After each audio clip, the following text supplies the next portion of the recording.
E por se houvese poucas dúbidas, tamén temos que salientar recentes declaracións de axentes sociais afíns ao Partido Popular que se opuñan rotundamente a unha posible fusión das caixas galegas, seica para favorecer a competencia.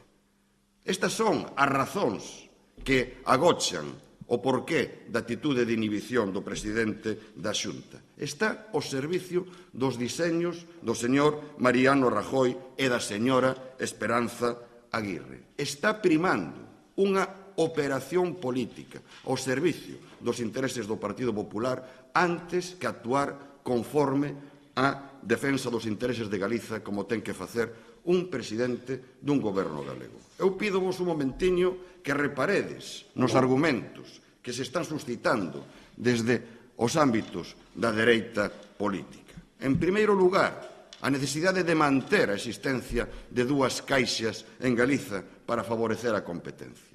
Pero acaso en Galiza non teñen implantación la Caixa?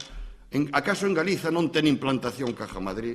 Acaso en Galiza non teñen implantación o resto das caixas de aforro existentes no Estado? Acaso en Galiza non teñen implantación os bancos comerciais? Polo tanto, é un argumento, perdonade a expresión, estúpido. A competencia está garantida. O que se trata é de que as caixas galegas, ante un proceso de concentración que se está impulsando a nivel de Estado, estén precisamente en mellores condicións de competir frente a todos eses operadores. Consideramos que é o momento de definirse. Consideramos que é o momento de mollarse. Consideramos que todas as forzas políticas e todos os axentes sociais teñen que definir claramente a súa posición nun proceso no que están en xogo intereses vitais de Galiza.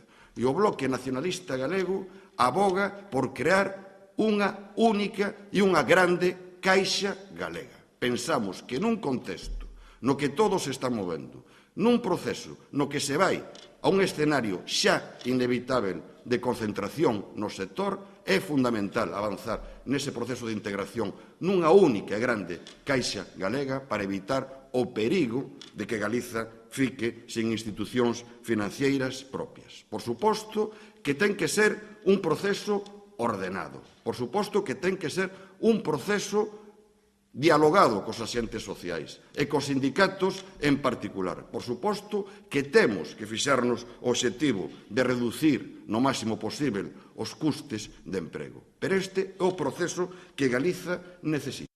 En este momento sería unha irresponsabilidade como país cando a ameaza real é que as nosas entidades financeiras sexan absorbidas por Caja Madrid ou por outra entidade foránea que aquí, por localismos, por falta de visión de país, por cortedade de miras ou por defensa de intereses particulares de equipos directivos das actuais caixas, se poñan pedras a este proceso para asegurar que Galiza salvaguarde as súas propias institucións financeiras. Por eso, a posición do BNG é clara e rotunda.